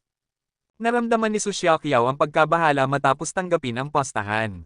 Bagaman kumpiyansa siya kay Dollar at naniniwala siyang kaya nitong manalo, ang isang minuto ay talagang napakaikli. Kahit ang palitan ng mga bate ay maaaring tumagal ng ganoon katagal, hindi pa banggitin na si Luo Tianyang ay may maraming mapagkukunan. Kung talagang hiniram niya ang kaluluwa ng Ape Beast mula kay Son of Heaven, ang laban ay madaling tumagal ng higit sa 10 minuto. Nagsimula na ang laban ni Luo Tianyang at Su Xiaoqiao at bulong-bulong niyang dasal, Dollar, ako ang nagkalat ng iyong pangalan. Pakiusap, tulungan mo ako. Hindi ko pa matagal na nakuha ang Nocturnal Wolf Beast at ayaw kong ibigay ito kay Leo. Nakatabi kay Su Xiaoqiao at narinig ang lahat, nagalit ang ating bida, tulungan ka. Noong una, lahat tinatawag akong doll, at lahat ng iyon ay dahil sa iyo. Sa wakas, ang mga code ni Dollar at Luo Tianyang ay naipakita sa martial steel. Bawat digit sa code ng ating bida ay 4 na 8, kaya alam ng lahat na siya iyon. Si Luo Tianyang ang unang umakyat sa entablado. Mula sa kanyang maginhawang anyo, tila kumpiyansa siya tungkol sa nalalapit na laban, na nagpagalit kay Su Xiaoqiao. Saan na si Dollar? Malapit nang magsimula ang laban pero wala pa siya. Kung hindi siya nandito sa loob ng 3 minuto, automatiko siyang ituturing na talo. Ang mga bleachers ay puno ng mga tao na sabik na makita ang laban ni Dollar, ngunit wala ang pamilyar na gintong figure. Lalo pang naging tense si Su Xiaoqiao. Ngumiti si Liu Hangtao ng masama, Su Xiaoqiao, mukhang nasa masamang sitwasyon ka. Kung hindi talaga darating si Dollar, hindi ka pa rin maniniwala kahit manalo ako sa postahan, di ba? Ano ba itong kalokohan? Maaga pa, at palaging huli dumating ang boss. Hindi mo ba alam iyon? Sagot ni Su Xiaoqiao, pero nag-alinlangan siya dahil hindi pa dumarating si Dollar. Naisip niya, baka naantala si Dollar ng isang bagay. Kung ganoon, mawawala na ang aking mutant Nocturnal Wolf. Magaling, tingnan natin kung gaano katagal mo kayang panindigan ang naiisip mo, pang-aasar ni Liu Hangtao. Bigla, ang lalaking may kapa na nakaupo sa tabi ni Su Xiaoqiao na tahimik buong oras ay biglang tumayo at naglakad patungo sa entablado, na nag-iwan kay Su Xiaoqiao at sa iba pa na naguguluhan. Inalis ng lalaki ang kapa habang naglalakad na nagpakita ng gintong baluti sa ilalim nito na nagdulot ng sigawan sa mga manunood. Dollar! Dollar! Haha, dumating na ang anghel. Alam kong hindi siya papalya dito. Si Su Xiaoqiao ay sobrang saya na tumalon siya, Diyos ko, Dollar talagang kahanga-hanga ka.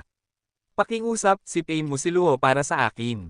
At tandaan, huwag lalampas ng 1 minuto, 1 minuto.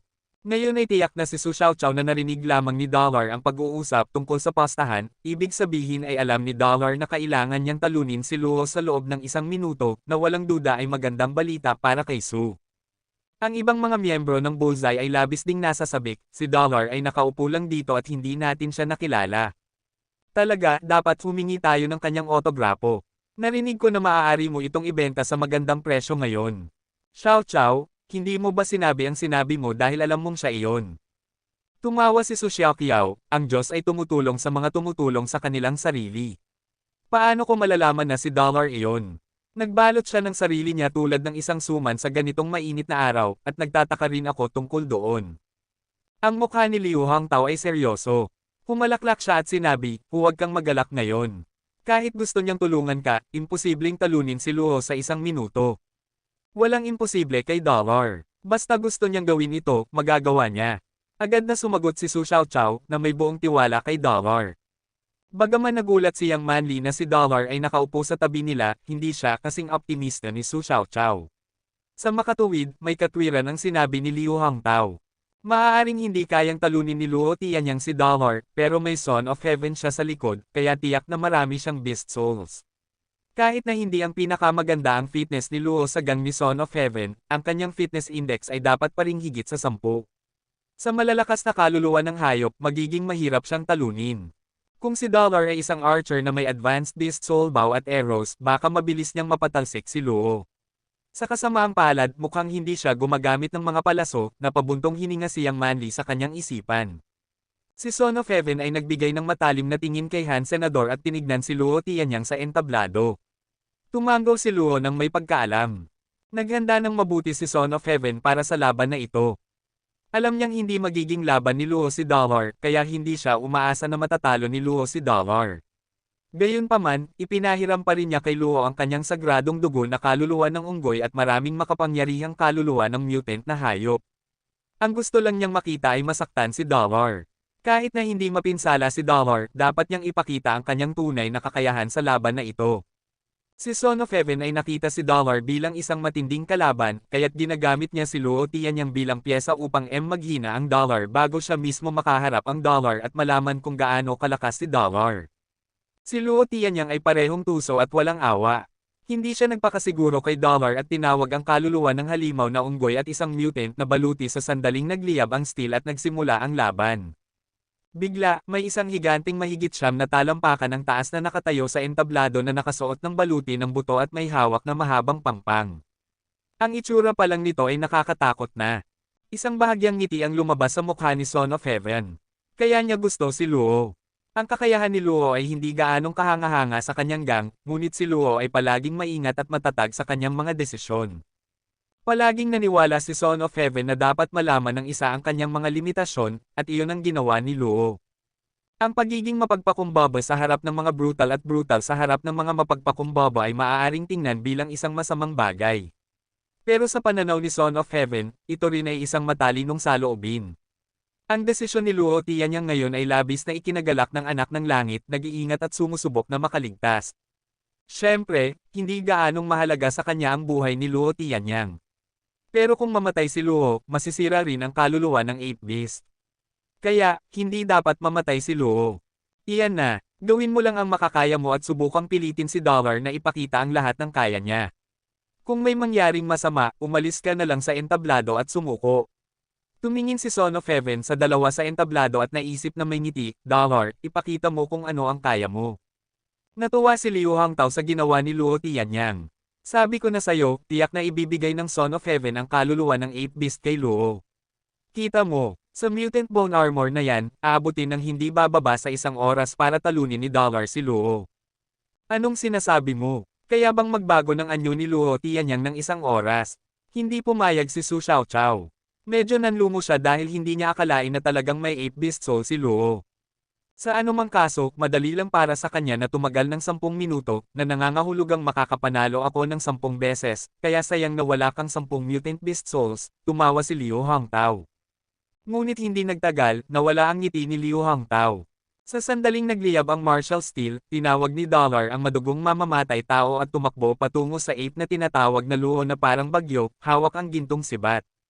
Sa isang kisap mata, naroon na si Dollar sa harap ni Luo, ang kanyang sibat ay tumusok sa tiyan ni Luo. Umungal si Luo Tianyang at hinampas ang kanyang pamalo ng mabangis sa Mutant Selfish Spear na nagpalipad sa sibat mula sa kamay ng ating bida. Handa na si Liu Hangtao na pumalakpak, ngunit nakita niyang kalmadong kinuha ni Dollar ang isang gintong katana sa kanyang baywang at hinampas ito patungo kay Luo Tianyang na ilang pulgada lamang ang layo. Ang unggoy ay may malaking lakas, ngunit ito ay magaspang din. Kapag nakikipaglaban mula sa malayo, hindi makikita ang kahinaan na ito. Ngunit sa ganitong kalapit na distansya, wala nang oras ang unggoy para umiwas. Crack! Sa gitna, isang pataas na unggoy ang nahati. Ang tanging bagay na ginawa ni Luo Tianyang ay isang ungol bago siya namatay. Ang dugo ay dumadaloy tulad ng ilog. Lahat ay nakatitig ng walang malay sa ating bida na ibinalik ang katana sa kanyang kaluban at kalmadong kinuha muli ang sibat. Pinatay ni Dollar si Luo na nagbago ng anyo sa isang nilalang na may banal na dugo sa loob ng wala pang 10 segundo. Pagkatapos ng sandaling katahimikan, sumabog ang mga sigaw ng tagumpay na parang tsunami.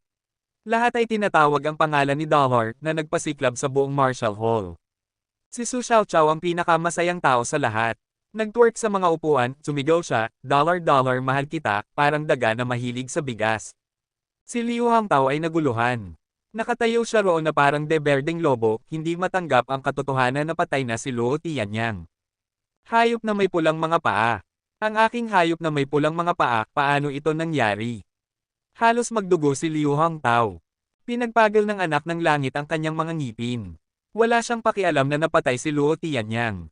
Ngunit ang kanyang kaluluwa ng unggoy ay isa sa mga kaunting banal na dugo na kaluluwa ng hayop na mayroon siya. Ito, kasama ng lahat ng mutant beast souls, ay nasira sa pagkamatay ni Luo. Ang puso ni Son of Heaven ay dumudugo.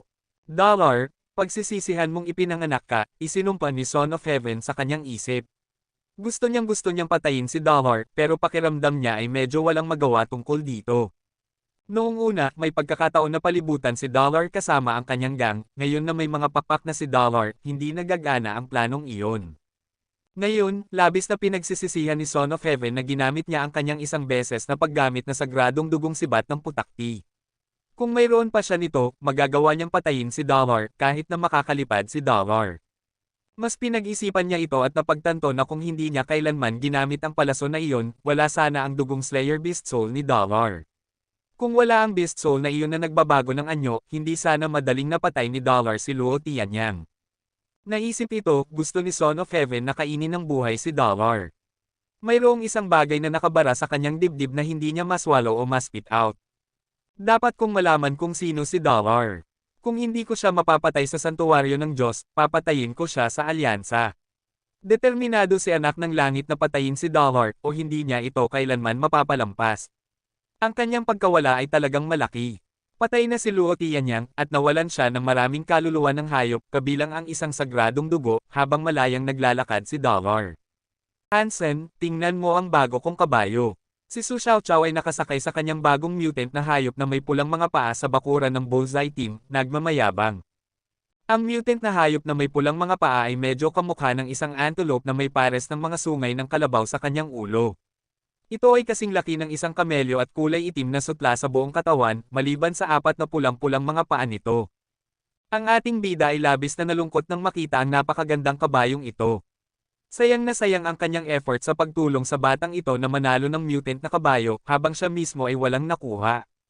Bagaman mayroon siyang mutant Mount Beast Soul, ito ay aquatic at walang silbi sa lupa.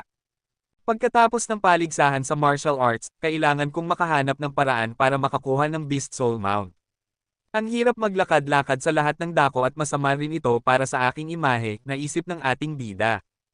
Huwag pag-usapan ng Dark Swamp. Kahit na makakuha siya ng kaluluwa ng isang halimaw doon, magiging pangit ito tulad ng isang polaka. Hansen, pumunta ka sa opisina ko, tawag niyang Manly mula sa ikalawang palapag. Hansen, na-offend mo na naman siya. Tanong ni Su Xiaoqiao habang tumatakbo papalapit, nakangiti. Bakit ko naman gagawin yun? Sabi ng ating bida habang hinahaplos ang kanyang ilong. Ang tingin na iyon ay hindi maganda. Kailangan mong mag-ingat, tumawa si Su Xiaoqiao.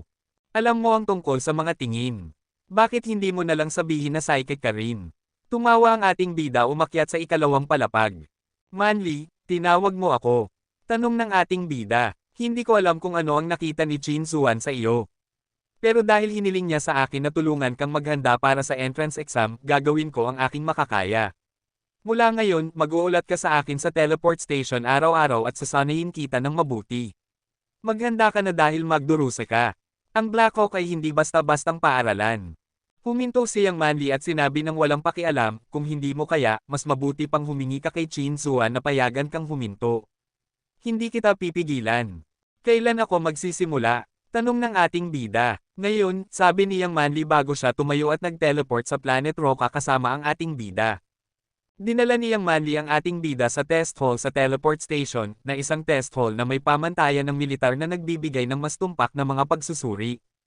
Magkakaroon ka muna ng detalyadong pagsusuri at ipapakita mo sa akin kung ano ang pagkakaiba ng iyong antas ng kalusugan at ang pinakamababang pamantayan para sa Black Hawk, sabi niyang Manly na walang emosyon.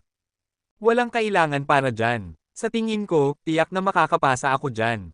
Hindi naglakas loob ang ating bida na gawin ang pagsusulit, natatakot na baka matakot siyang Manly sa kanyang datos. Noong huli niyang kinuha ang pagsusulit, umabot siya ng halos 10 sa lahat ng kanyang mga numero. Matapos makakuha ng maraming mutant at sacred geno points pagkatapos noon, ang kanyang fitness index ay dapat na lampas na sa 10 ngayon. Gawin mo ang pagsusuri, malamig na utos niyang Manly.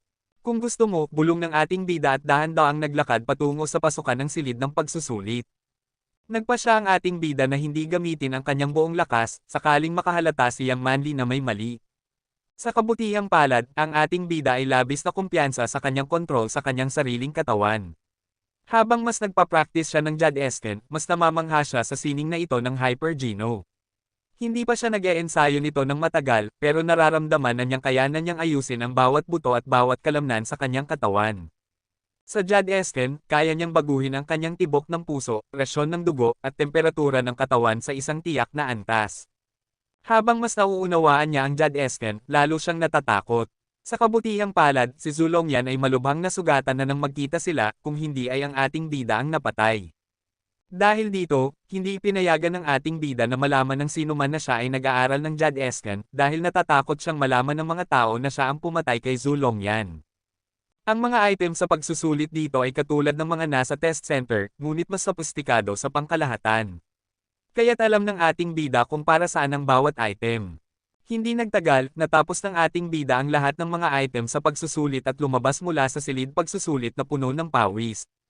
Walang ideya siyang Manly na mukhang pagod na pagod ang ating bida dahil sa pagsisikap niyang kontrolin ang resulta ng pagsusulit.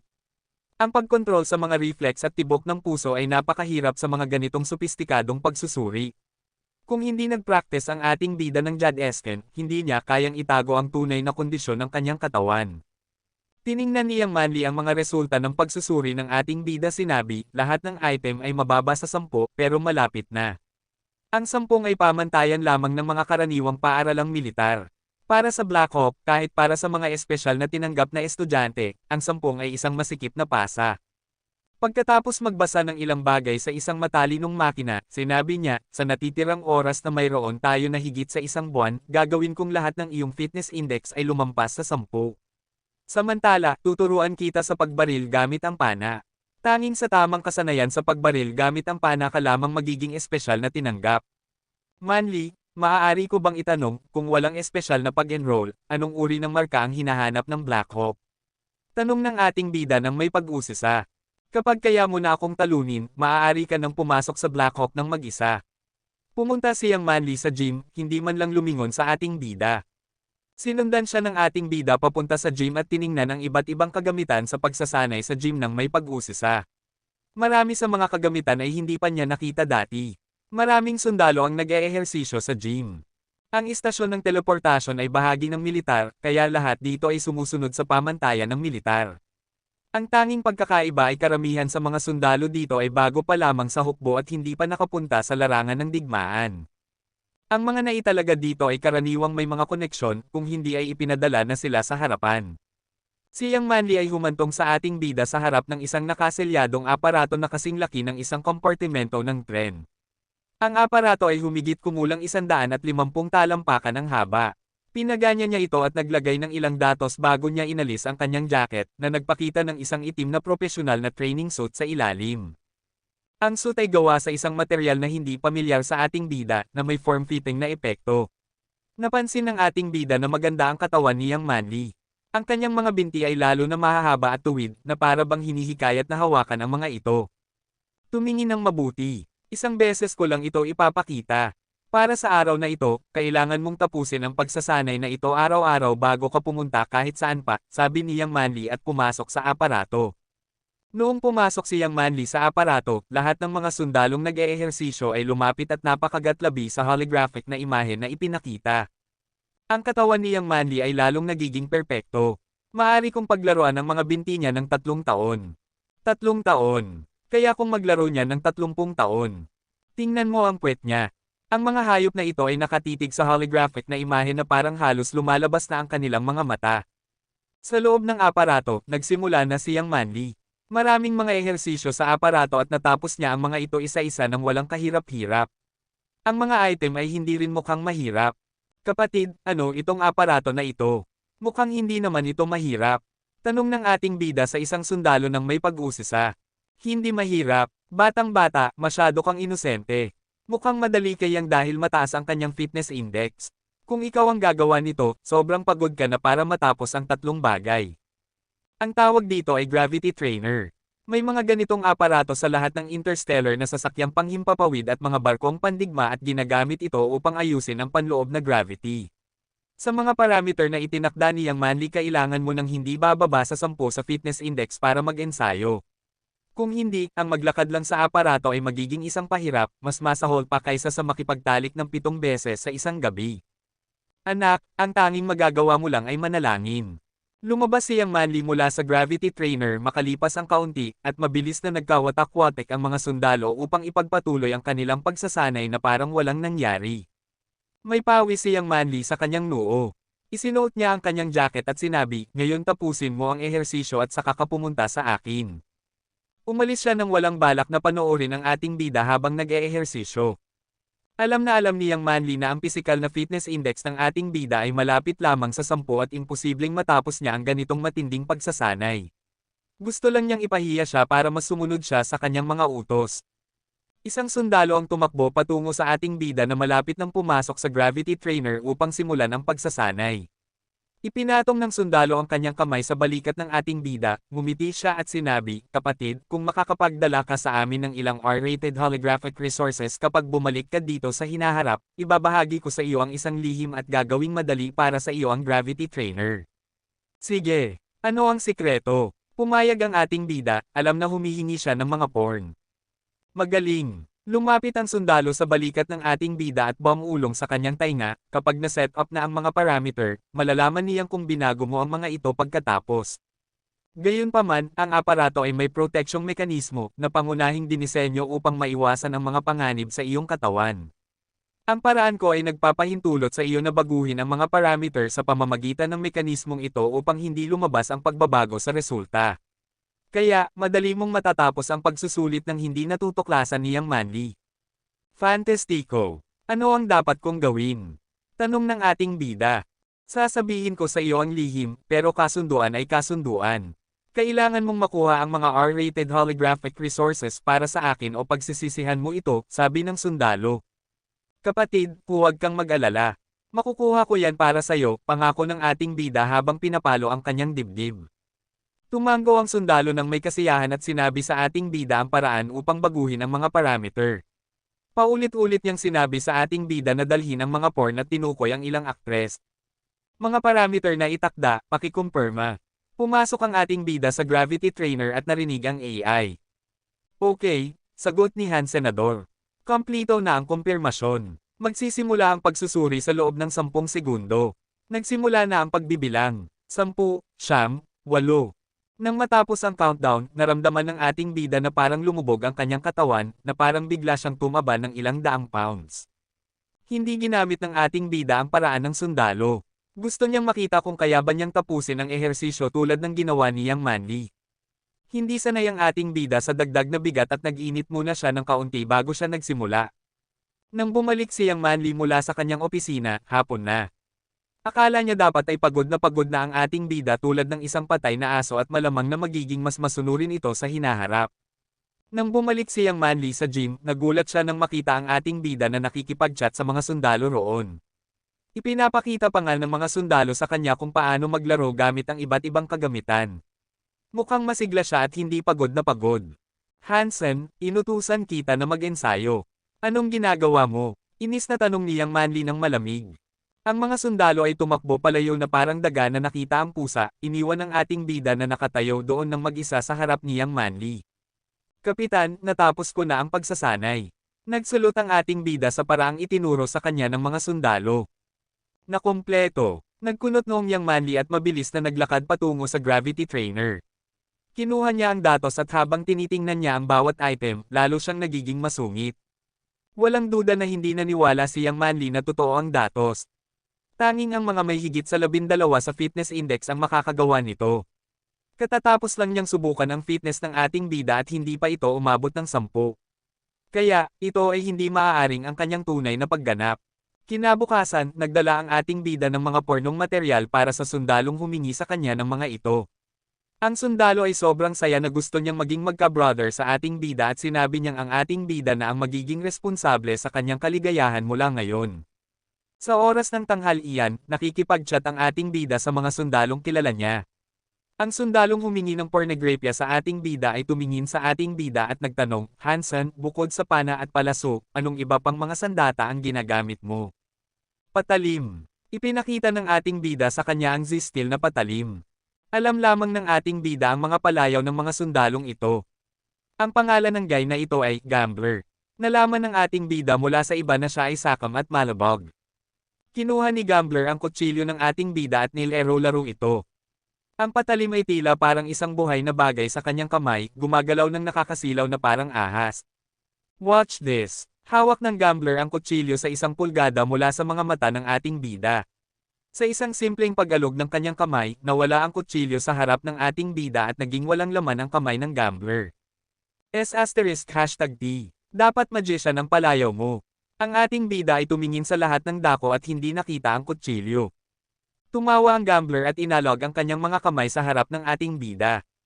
Ikinerba niya ang kanyang mga daliri at ang kutsilyo ay bumalik sa kanyang mga kamay ng mahiwaga. Papaano mo ginawa yun? Namangha ang ating bida. Ang galing, di ba? Tanong ng Gambler ng mayabang. Oo, mabilis na tumango ang ating bida. Kislap, di ba? Nilalaro ng manlalaro ang kutsilyo. Siyempre, tumango ulit ang ating bida. Gusto mo bang matuto? Tumingin ang Gambler sa ating bida na may bahagyang ngiti. Gusto ko. Gusto mo bang turuan ako? Tanong ng ating bida.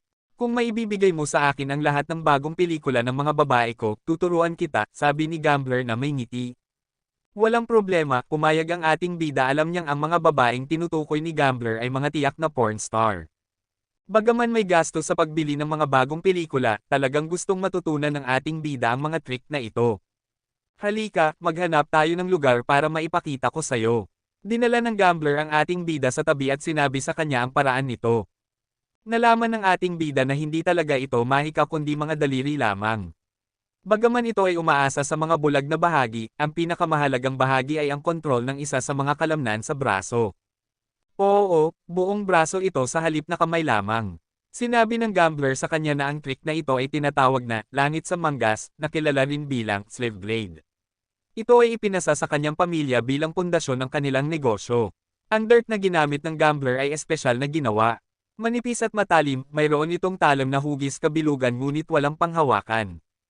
Gambler ay naglalaro ng isang dirt sa bawat kamay, at mukhang may 2 paru-paro na sumasayaw sa paligid ng kanyang mga kamay, na kamangha-manghang panoorin. Gaano katagal bago ako maging isang master tulad mo? Ang ating bida na inggit na tumingin kay Gambler.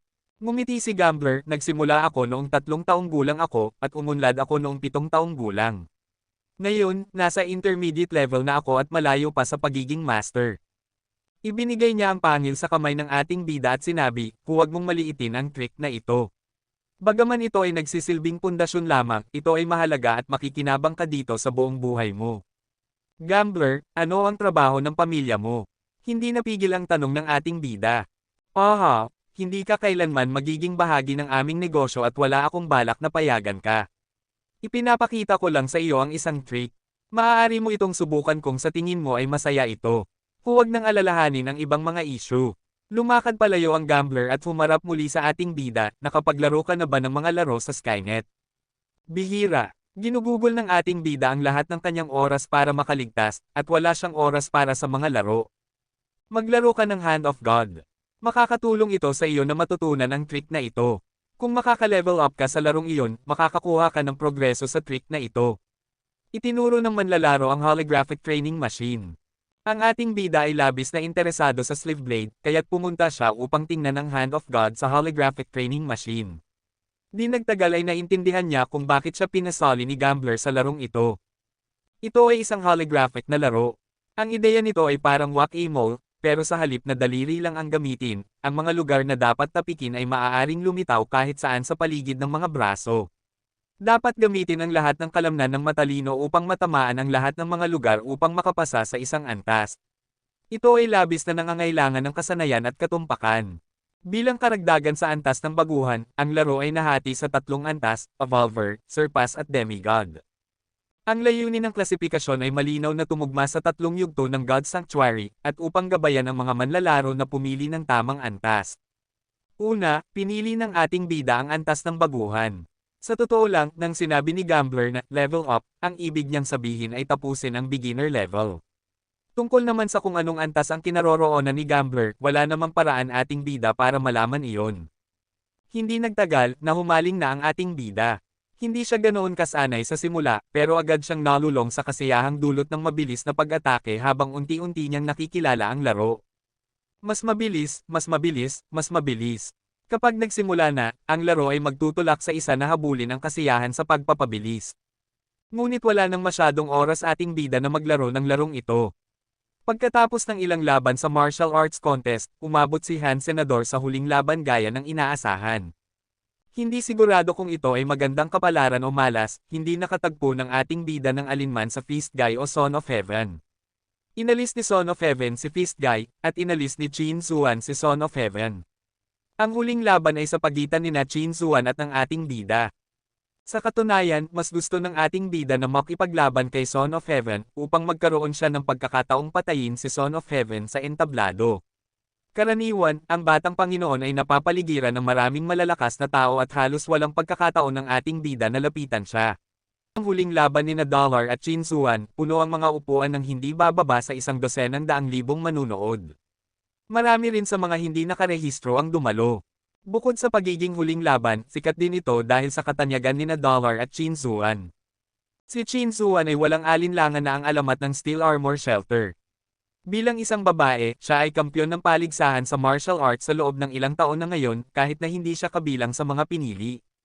Walang duda na siya ang number 1 sa Steel Armor Shelter. Dagdag pa rito, maganda rin siya. Lahat ng ito ang nagpagawa sa kanya bilang diyosa ng Steel Armor Shelter. Mahal, kinatatakutan, at iginagalang siya ng mga tao. Ang kamakailang pag-angat ni Dollar ay mas alamat pa.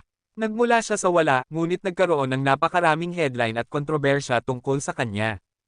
Parehong ang pag-agaw sa sagradong dugong kaluluwa ng hayop ng anak ng langit at ang pagpatay kay Luo Tianyang ang nagpagawa kay Dollar na medyo negatibong figure. Ngunit ang pagbasag sa Robot Channel at pakikipaglaban sa may gintong sungay na Shire ang nagpagawa sa kanya na idolo. Nang magtagpo ang dalawang alamat, gustong malaman ng lahat ang kinalabasan. Magpapatuloy ba si Chin Zuan na maging hindi matatalong diyosa? O magiging bagong kampyon ba si Dollar? Lahat ay naghihintay sa laban na ito. Nang halos sabay na dumating sina Chin Zuan at Dollar, umabot sa sukdulan ang lahat ng inaasahan at nakakabingi ang mga hiyawan. Dollar, pastahan. Hindi gumalaw si Chin Zuan, ngunit tumingin kay Han Senador ng may ngiti. Narinig ng mga manunood ang mga salita ni Chin Zuan at tumahimik, gustong malaman kung anong pastahan ang kanyang iminumungkahi. Anong pastahan? Kahit na mukhang kalmado, nagtataka ang ating bida. Gusto ba niyang bilhin ang tagumpay mula sa kanya? Kung matatalo ka sa isang ito, sumama ka sa aking Steel Armor Gang at maging aking pangalawang pinuno. Kapag nag-evolve ako at pumunta sa Second God Sanctuary, ikaw ang magiging pinuno ng gang. May matamis na ngiti si Chin Zuan. Nagkaroon ng kaguluhan sa mga manunood. Walang nag-isip na sasabihin ni Chin Zuan ang ganito. Ang Steel Armor Gang ay higit pa sa isang gang. Kinakatawan din nito ang presensya ng militar at ng alyansa sa God Sanctuary. Hinihiling ni Qin Zuan na maging opisyal na tagapagsalita ng alyansa sa Steel Armor Shelter si Dollar. Isang malaking karangalan iyon. Pasensya na, hindi ko matatanggap ang kondisyong ito. Ngunit hindi inaasahan, tinanggihan ni Dollar ang alok ni Qin Zuan. Bakit? Tumingin si Qin Zuan sa ating bida, nagulat. Ang pinuno ng Steel Armor Gang ay isang posisyon na hinahangad ng marami. Ito ay isang hagdan patungo sa sentro ng kapangyarihan ng alyansa, ngunit tinanggihan ito ni Dollar nang hindi nag-iisip. Naisip din ng mga manunood na si Dollar ay baliw. Paano niya matatanggihan ang isang napakagandang alok?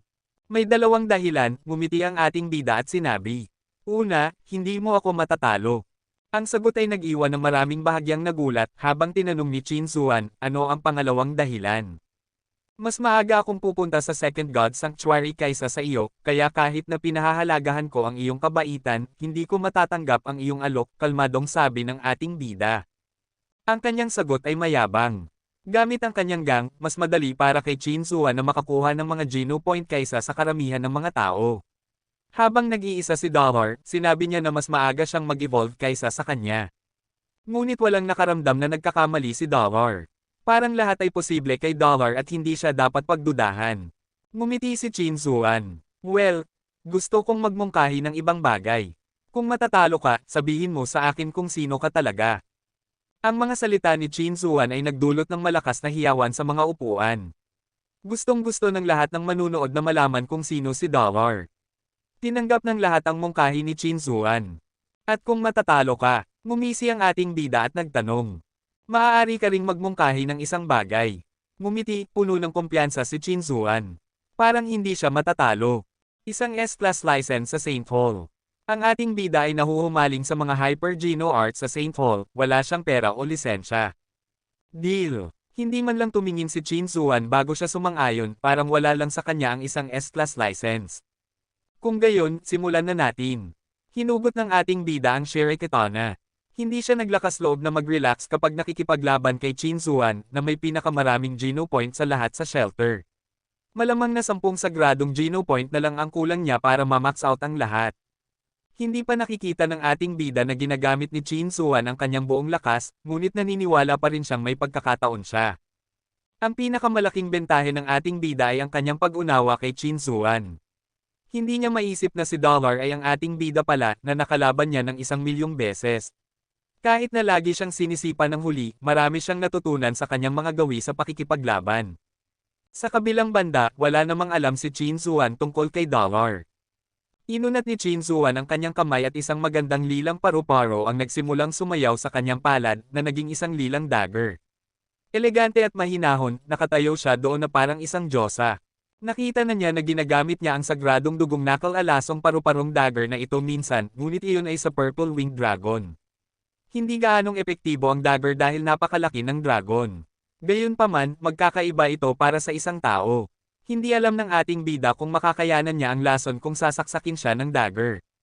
Kaya, hindi bibigyan ng ating bida si Qin Zuan ng anumang pagkakataon na umatake. Ginamit niya ang katana gamit ang Blade Storm at ang pag-atake ay napakabilis na parang kaya nitong sirain ang hangin. Katulad ng pag-atake na ito ang nagwakas sa buhay ni Luo Tianyang. Ngumiti si Qin Zuan, at lumipat na parang paru-paro, umiwas sa malakas na pag-atake at sinaksak ang kanyang dagger sa lalamunan ng ating bida. Humakbang ang ating bida at hindi pinansin ang dagger. Ang katana ay ginamit muli kay Qin Zuan. Iyon ay isang galaw na naglagay sa panganib ng kanilang dalawang buhay. Kung hindi muling umiwas si Qin Zuan, mahahati siya sa dalawa, dahil ang ating bida ay nasa sagradong dugong armor, mas malaki ang pagkakataon niyang mabuhay kahit na masaksak ng sagradong dugong dagger ni Qin Zuan. Walang hiya, nakasimangot si Qin Zuan, maganda niyang inilipat ang kanyang katawan sa gilid at naiwasan ang pag-atake ng ating bida. Tuwang-tuwa ang ating bida nang makita niyang umiiwas si Qin Zuan. Isang bagyo ng mga paghampas ng katana ang bumagsak sa dalaga habang ganap ng ginagamit ang Blade Storm. Ang bawat paghampas ay mas mabilis kaysa sa nauna. Napilitang ipagtanggol ang sarili ni Qin Zuan at wala siyang pagkakataong umatake. Alam ng ating bida na masipag si Qin Zuan. Matagal na siyang nagsasanay ng ghost hunt at napabuti na siya ng husto sa kanyang pagkilos ng paa. Gayunpaman, hindi pa siya nakakalapit sa kanya sa anumang laban maliban sa unang pagkakataon nang maliitin siya ng huli. Tulad ng inaasahan, kalmadong iniwasan ni Chin Zuan lahat ng pag-atake ng ating bida na parang sumasayaw. Samantala, tumugon siya paminsan-minsan ng may kagandahan. Wala sa mga ito ang mahalaga sa ating bida. Pinaghampas niya ng katana ang dalaga ng walang pakundangan at ginamit niya ang Bladestorm at Jad Esken sa pinakamataas na antas. Isang lamig ang Dom Alloy sa kanyang mga ugat na parang isang bukal at naisaaktibo ang bawat selula sa kanyang katawan. Tahimik na naiwasan ni Chin Zuan ang lahat ng pag-atake mula sa ating bida. Napakatiwala niya sa kanyang sarili. Ilang taon na ang lumipas bago niya naabot ang unang yugto ng atomic fission. Gamit ang kanyang kasalukuyang Geno points at mga kaluluwa ng hayop, naniniwala si Chin Zuan na maaari siyang maging pinili ngayong taon at kahit na ang unang pwesto ay hindi imposible. Ang atomic fission ay isang advanced na hyper Geno art na maaaring palakasin ang lahat ng bahagi ng katawan. Gaya ng ipinahihiwatig ng pangalan nito, malapit ito sa ugat ng lahat ng Hyper Geno Arts at maaaring makabuo ng pangmatagalang kapangyarihan na nagpapabuti ng malaki sa pisikal na anyo ng isang tao. Ito sana ang perpektong Hyper Geno Art kung hindi lang ito napakahirap simulan. Nagsimula ng magsanay si Chin Zuan ng atomic fission sa ilalim ng patnubay ng kanyang mga kapamilya mula noong siya ay isang sanggol pa lamang, ngunit mabagal ang kanyang pag-unlad. Ngayon ay 2 dekada na siyang nagsasanay nito at nakarating lang siya sa unang yugto ilang buwan na ang nakalilipas. Oo, ang unang yugto lang. Ngunit nakagawa na siya ng isang pagtalon sa kanyang lakas sa unang yugto. Hindi na sayang ang 20 taong pagsasanay. Kapag nakarating na siya sa isang punto, ang kanyang pag-unlad ay tumataas ng husto.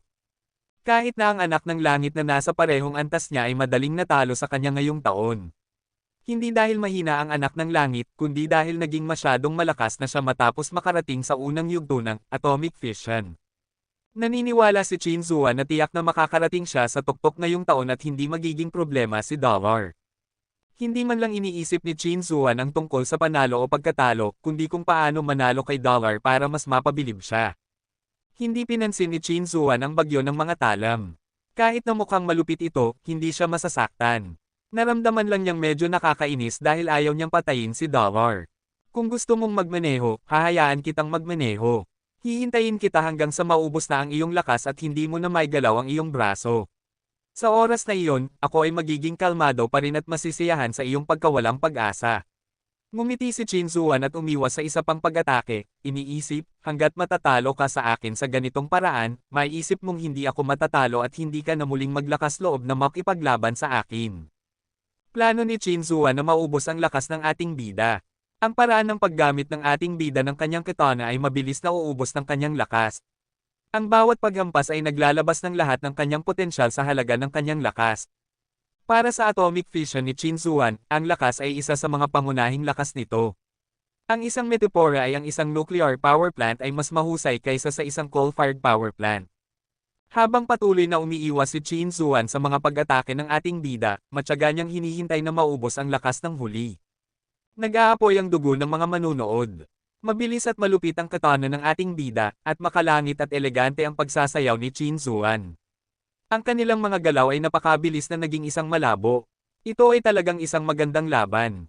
At sa paningin ng mga ordinaryong tao, hinahabol ng ating bida si Chin Zuan at tila siya ang may kontrol. Paminsan-minsan ay maririnig ang mga hiyawan ng Dollar. Parang may ibang tao ang magiging kampyon sa Steel Armor Shelter ngayong taon. Siyempre, talagang hindi matatalo si Dollar. Haha, ang mga lalaki ang Panginoon ng mundong ito. Manginig kayo, mga babae. Kinuyam niyang Manly ang kanyang mga labi ng may paghamak, na parang isang diyosa na hindi nag-abalang makipagtalo sa mga mortal. Mas lalong mayabang ang anak ng langit. Naranasan na niya kung gaano kalakas si Chin Zuan. Matagal na niyang alam ang tungkol sa atomic fission. Kung gusto niyang matuto nito, nagawa na niya. Ngunit dahil tumatagal ng hindi bababa sa 2 dekada para sa isang may talento na makarating sa unang yugto, pinili niyang huwag. Sa katunayan, alam ng lahat na ito ay isang mahusay na Hyper Geno art, ngunit iilan lang ang naglakas loob na magsanay nito. Walang gustong maglagay ng 2 dekada sa isang higher Geno art na hindi nila alam kung gagana o hindi. Kung mabibigo ang isa, wala na siyang pagkakataong magsimula muli sa ibang Hyper Geno art. Wala siyang lakas ng loob na magsanay ng atomic fission, at pinagsisihan niya ito ngayon nang makita niya kung gaano kagaling si Chin Zuan. Anak ng langit, mukhang nasa problema si Chin Zuan. Patuloy siyang inaatake, kinakabahang sabi ng isang binata sa gang ng anak ng langit. Kumirot ang bibig ng anak ng langit at sumagot, ano ang alam mo? Nakarating na si Qin Zuan sa unang yugto ng atomic fission at halos imposible siyang talunin. Kahit na umaatake si Dollar, malapit na siyang maubusan ng lakas para iangat pa ang katana. Ang kanyang pagkatalo ay magiging mapait. Kaya pala, ang galing mo naman at ang dami mong alam. Mabilis na nagpakumbaba ang binata sa kanya. Ngunit sa tabi nila, biglang nagkomento ang isa pang binata, manahimik ka kung hindi mo naiintindihan. Wala ka bang karaniwang sentido? Mas malakas lang ang mga lalaki kaysa sa mga babae, at si Qin Zuan ang unang mauubusan ng lakas. Nainggit ang anak ng langit, ngunit tumigil siya nang makita ang mukha ng binata. Siya ang batang Panginoon na nagngangalang Qing na minsan ay nag-hire kay Han Senador bilang kanyang bodyguard. Naroon din sina Yuan at ang iba pang miyembro ng grupo.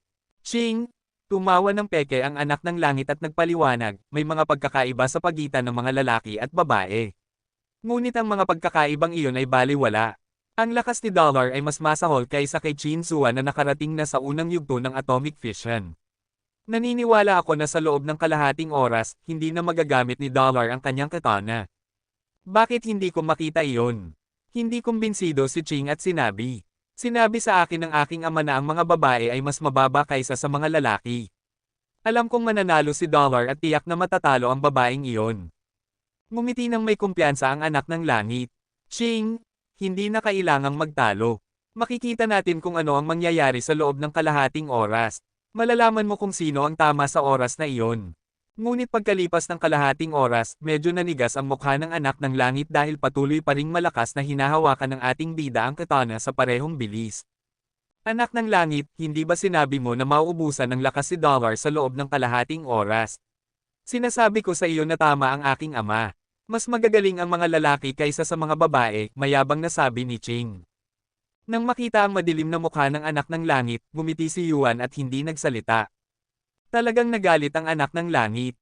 Ayon sa karaniwang pangunawa, hindi magtatagal si Dollar ng kalahating oras.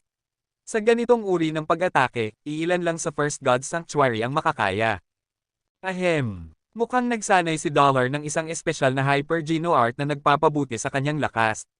Kahit na ganoon, hindi niya posibleng tumagal ng isang oras. Sa loob ng isa pang kalahating oras, mauubusan na siya ng lakas. Gusto ng anak ng langit na maibalik ang kanyang awtoridad. Anak ng langit, lalaki ka. Bakit ka patuloy na nag-cheer para sa isang babae? Sinasabi ng aking ama na ang mga lalaki ang pinakamagaling. Sa tingin ko mas magaling si Dollar kaysa sa babaeng iyon. Wala kang paningin. Malinaw na hindi sumang-ayon si Qing sa argumento ng anak ng langit. Halos masamid ang anak ng langit. Nagkunwari siyang kalmado at sinabi, Qing, kung hindi ka naniniwala sa akin, patuloy kang manood. Sa loob ng kalahating oras, malalaman mo kung sino ang tama. Nagsasabi lang ako ng katotohanan dito. Kailangan pa bang manood? Tiyak na walang problema si Dollar. Pinatay niya ang isang may gintong sungay na Shire. Bakit siya matatalo sa isang babae? Sabi ni Qing na may bukas na pagsamba sa kanyang mga mata. Hindi nagsalita ang anak ng langit, itinuring na hindi na kailangang makipagtalo sa isang bata. Sa ilang sandali, makikita ng bata kung ano ang magandang paghatol. Ngunit lumipas ang isa pang kalahating oras, at mataas pa rin ang espiritu ni Dollar. Walang senyales na siya ay mauubusan ng lakas, na nagpailang sa anak ng langit na parang kakalunok lang niya ng langaw. Tuwang-tuwa si Qing at tinapik ang balikat ng anak ng langit, anak ng langit, ano ba ang sinabi ko sa iyo? Hindi maaaring maging mahina ang mga lalaki kaysa sa mga babae. Ang lalaking hindi kayang talunin ng isang babae ay hindi lalaki. Isang oras na at malakas pa rin si Dollar. Naniniwala akong matatalo ang babaeng iyon maya-maya. Kailangan mong matuto mula sa akin para magkaroon ka ng mas magandang paghatol. Tandaan na panigan ang mga lalaki kaysa sa mga babae. Nagngangalit ang anak ng langit. Nagkunwari siyang hindi narinig si Qing at nanatiling tahimik. Tama, anak ng langit, bakit hindi ka pumasok sa finals? Sino ang natalo mo? Si Dollar. Hindi man lang namalaya ni Qing ang emosyon ng anak ng langit at patuloy siyang tinanong. Paano ako matatalo sa lalaking iyon? Agad at malamig na sabi ng anak ng langit. Sino ang natalo mo kung ganoon? Tanong ni Qing. Nararamdaman ng anak ng langit na nag-aapoy ang kanyang mukha. Natalo siya sa babaeng nasa entablado ngunit hindi pa oras para sabihin iyon kay Qing. Alam na natalo ang anak ng langit kay Qin Zuang, halos tumawa ng malakas si Yuan.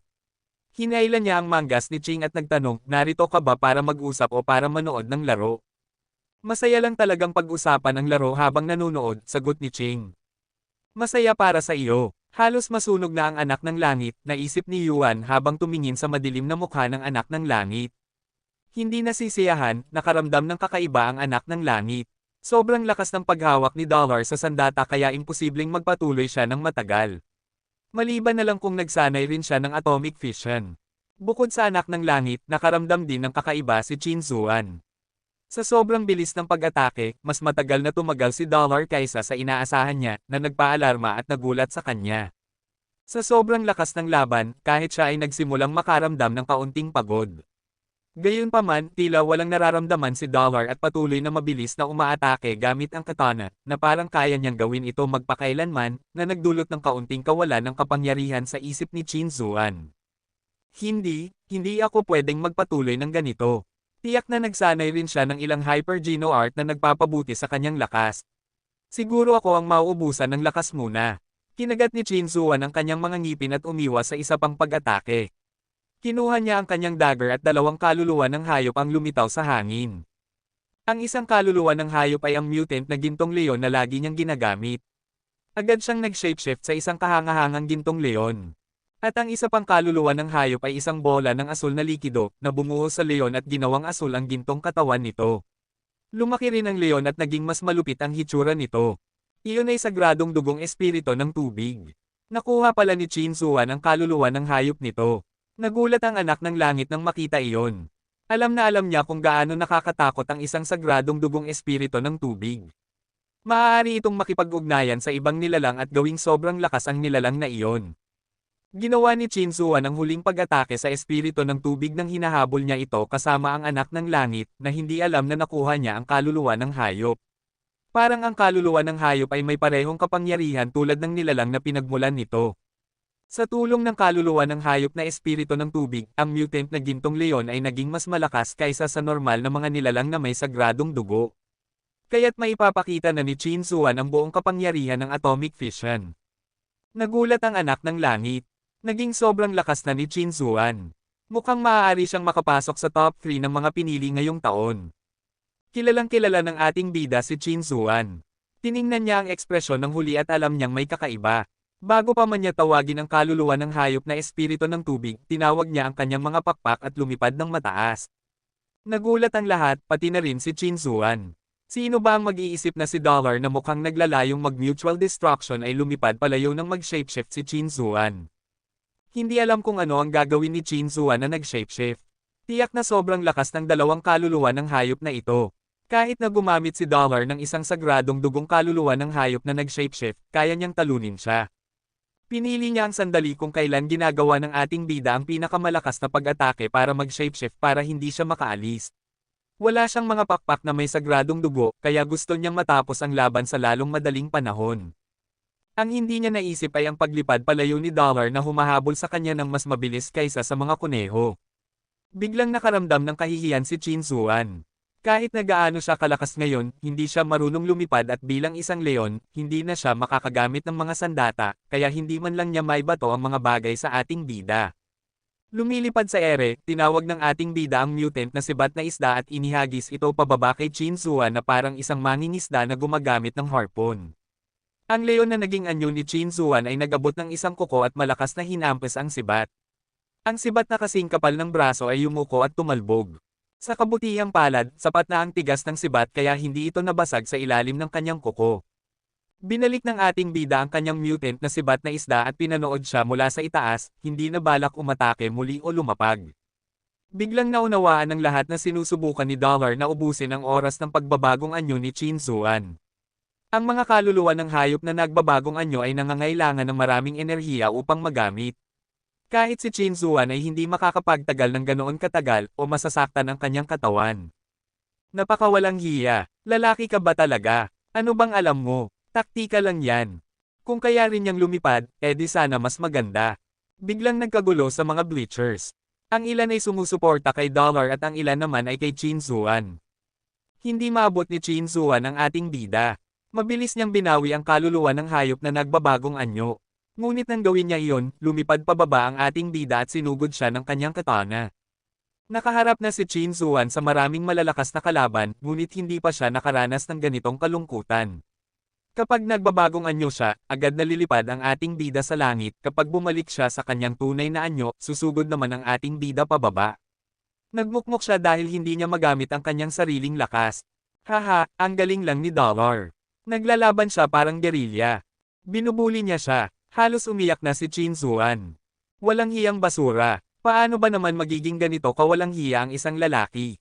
Hindi nag-aalala, naniniwala ang ating bida na hindi mahalaga kung paano siya manalo basta manalo siya. Kung makakapasok siya sa paligsahan sa gitna ng mga kampyon ng lahat ng mga tirahan at makapasok sa top 10, gagantimpalaan siya ng isang kaluluwa ng hayop na may sagradong dugo. Tiyak na gagawin niya ang lahat para sa ikabubuti nito.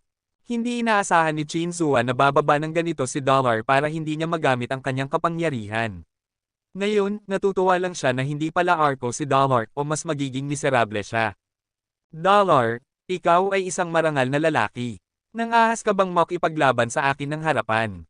Gusto ni Qin Zuan na pukawin si Dollar para kumilos. Sa kasamaang palad, hindi pinansin ng ating bida ang kanyang intensyon at sumagot, ikaw ay isang sundalo.